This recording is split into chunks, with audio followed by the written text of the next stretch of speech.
Hey everyone, it's Abigail here. I just wanted to take a little bit of time today to go over my MEPS experience. Um, MEPS for me was about a month ago already, actually. It was February 23rd and 24th, so it was actually exactly a month ago. Um, so I'll just get into the first day of MEPS. So for that first day on the 23rd, my recruiter told me to be at his office by 10:30. So when I got there that morning, I went into his office and we kind of just went over some paperwork that still needed to be gone over, and I signed a few things. And then he had also asked me to bring a list of at least 10 jobs that I would want to do. So I brought in that list. I think I had actually 12 jobs on there, and I just asked him some questions about some jobs that I had, and I ended up taking some jobs off, and then he helped me find some other jobs to put on. And then we ended up ranking those jobs from 1 to 10, with 1 being the job I would want to do the most. Um, and then I brought that list with me to MEPS. So after that, the shuttle picked me up at 11:30. And you can or at least I could drive myself to MEPS if I wanted, but I just decided to take the shuttle. I thought it would be easier, and I didn't have to waste my own gas. And they would just know exactly where to bring me and stuff like that, so I wouldn't have to worry about it. Um, and I forgot to say, I'm from Iowa, but I live in Alabama right now, so I actually went to the Montgomery MEPS. But anyways, when the shuttle driver picked me up, there was actually already one other person on the shuttle. He's going into the army, and then um, on the way we picked up one more person, and he's also joining the army. And our shuttle driver was super chill. We made a lot of pit stops for snacks, food, whatever, bathroom, and gas, obviously. Um, but once we got to Montgomery, some people had to take some tests still, and some people did not. So anyone who did not have to test got dropped off at the hotel. And then if you still needed to take any tests at all, you were brought to MEPS. So I still had some testing I needed to do. So I got dropped off at MEPS, and then we checked in there. And to check in to take your testing, you needed your social security card and your driver's license. Um, and that's something you're going to need the whole time you're there. You're going to need it both days. You're just going to have it on you the entire time. So we checked in. We obviously still had our overnight bags. We put them over on some shelving, turned our phone off, and had that in our bag as well. And then they got the computers set up for us to take the test we needed to take. Um, I was supposed to take the TAPAS that night, but we got there kind of late, so I wasn't able to do that one. It wasn't a big deal. He told me I'd just be able to take it the next day.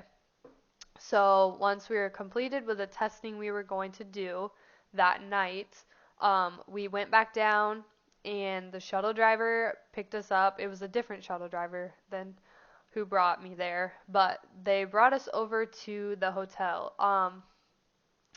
And at the hotel, they had like a conference room set up for people that were there for MEPS. And in that conference room, they had like some gaming consoles, um, and just like little other things to do, an area to sit and chat or whatever, just to hang out. Um, but we kind of got like a briefing when we got there. We got our room number and our room key.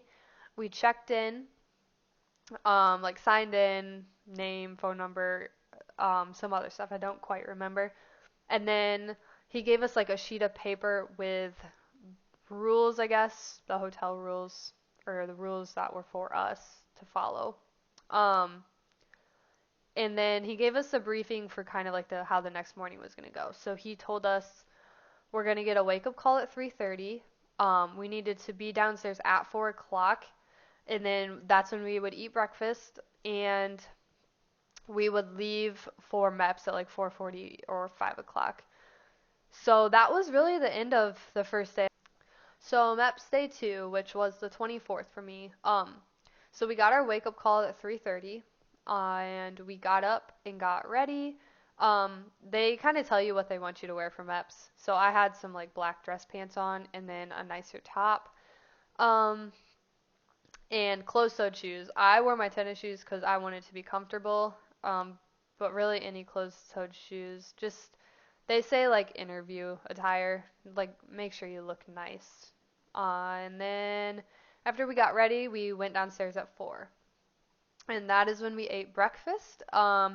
They had a lot of different options. I would say just eat like a well-rounded breakfast. Don't go crazy on one thing. I just drank water. I know they say like different things you eat can mess with your labs. So my recruiter told me don't eat like a bunch of pork or something like that. So I just say as long as it's well-rounded, you should be fine. Um, but after we ate breakfast, we went back to that conference room that we were in the night before, and we got lined up, and obviously we had like our overnight bag and everything because once you leave, you are not coming back to that hotel, so make sure you have all of your stuff. And then we went out and we all got on a big bus together that was going to bring us over to MEPS, and they brought us over around 5 o'clock. So then we arrived at MEPS and we lined up outside in the parking lot. And this is where they broke us up a little bit. So we met with our representative by branch. So I met with the Air Force representative. This is where he gave us like our name tags. So it was a sticker that we wore the entire day. And then he took our little paperwork packet that your recruiter will have given you. And he also took our cell phones. And make sure your cell phone is turned off when you give it to him.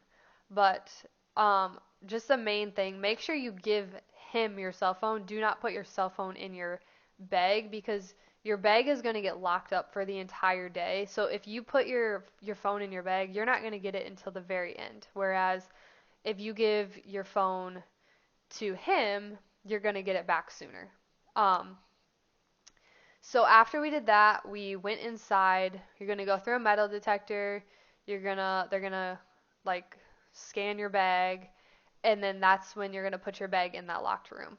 And you're just going to want to make sure that you have your social security card on you and your driver's license. You're going to keep that on you the entire day. So after you put your bag in that room, we lined up down like a long hallway. And this is where you actually check in. So they're going to look at your driver's license, your social security, check you in, and then once they check you in, you're going to go up to the second floor. So the first thing we did when we got up to the second floor was we had our pulse checked, our blood pressure checked, and my pulse was actually low. So on my sticker that they had given me, they wrote like a P for pulse that I needed to have it checked again later. And a lot of people needed like either their pulse or their blood pressure checked again. It wasn't a huge deal, but it kind of scared me a little bit. Um, and then after you had that, you checked in with like the office right there for medical. Um, and then the next thing I went to was my vision test. So I sat down and waited a little bit, and then waited in line. Went in for my vision test. Just a standard vision test, really. Like if you would just go to the eye doctor, no big deal. Um, read the lines on the letters and stuff on the screen, and then there was a couple other tests for the vision test. Not everyone did everything. Um, but after that, then I went back out to like the little waiting area and waited to have my hearing test done. I think I went into my hearing test with like 4 other people. They ask you for like the last 4 of your social when you go in there. And then you go into a soundproof, like it's like a big box, I guess I would say. Um, Sat down on a little chair, and then there are curtains that you can pull closed, so you're kind of in like your own little cubicle. You put the headset on for the hearing test, and then you have a little button clicker. And you're going to click that every time you hear um, in whichever ear the noise. And then after that, we came out, and the next thing that we did was another briefing. So we all went into um, a big like room together for the briefing, and that's just kind of where they went over like what the rest of the day was going to look like. So they went over like the physical for the males and the physical for the females. and just kind of explain that. And they gave you a sheet of paper so you could read it yourself as well. After they did that briefing, we did a breathalyzer. Everyone did it, and super easy. They come by, they help you do it. The only thing I'll say is no mouthwash, and your recruiter will tell you that too. Obviously, mouthwash has alcohol in it, so that will mess with your breathalyzer test. But everyone passed, and it was all good.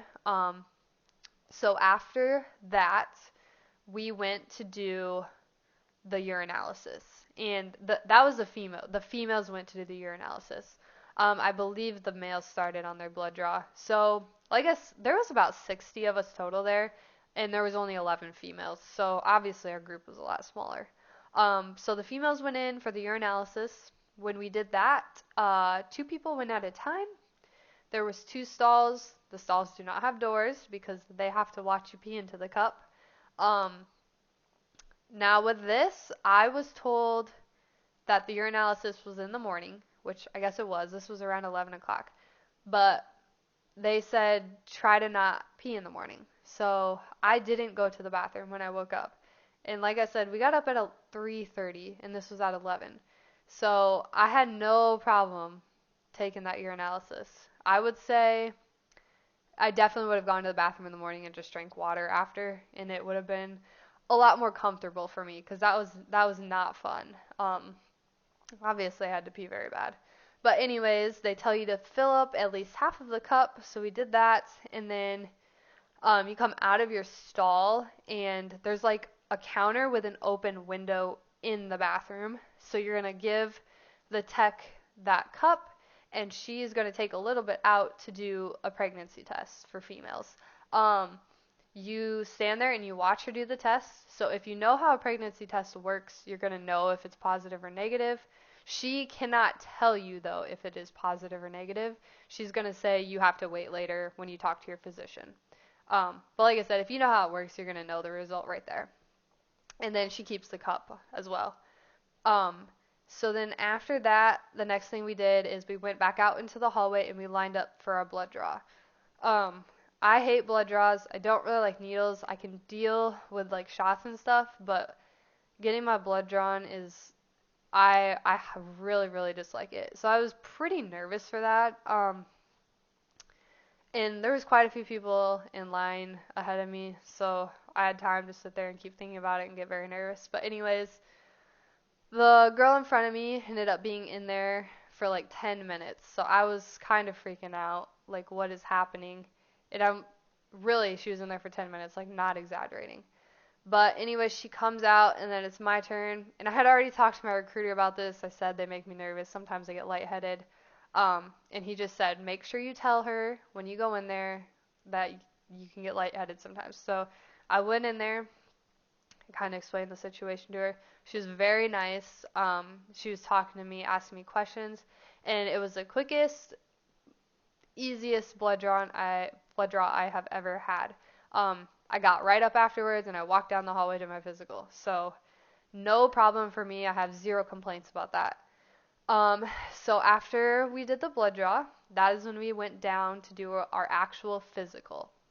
So I watched a lot of videos about MEPS before this, so this was the part that kind of made me nervous because everyone's talking about how you're in this room all together and you all just strip down and you're just standing there just naked with each other.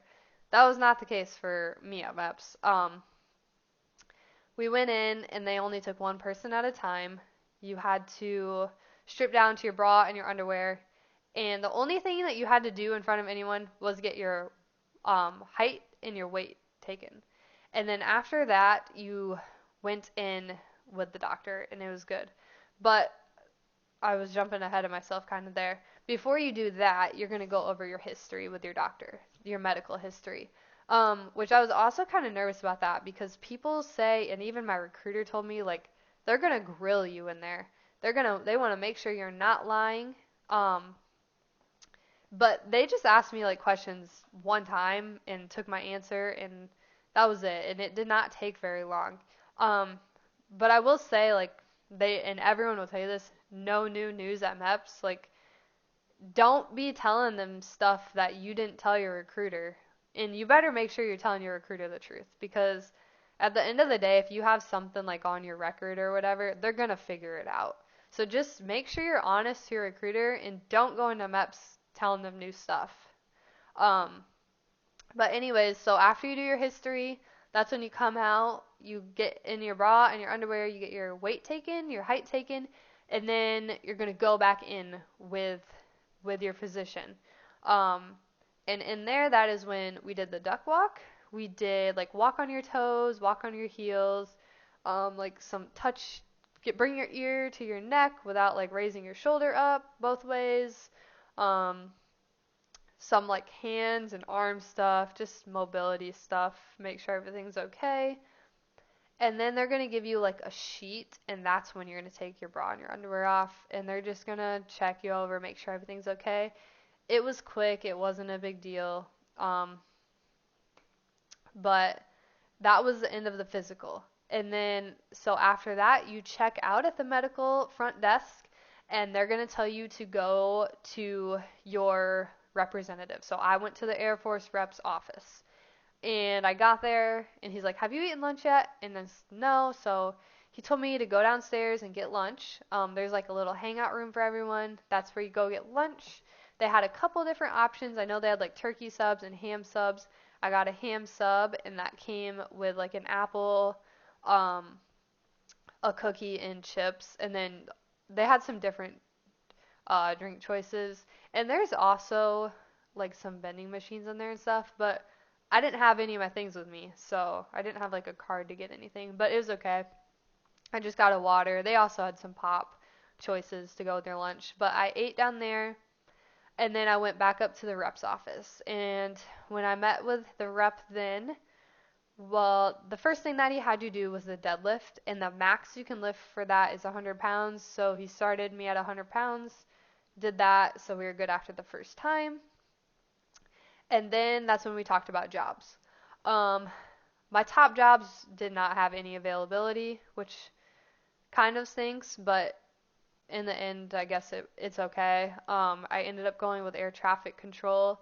I still got something on my list, just not in the top part of it. Um, so we decided on the job, and we completed some paperwork, and I signed some things for that. And then I got my leave date for basic.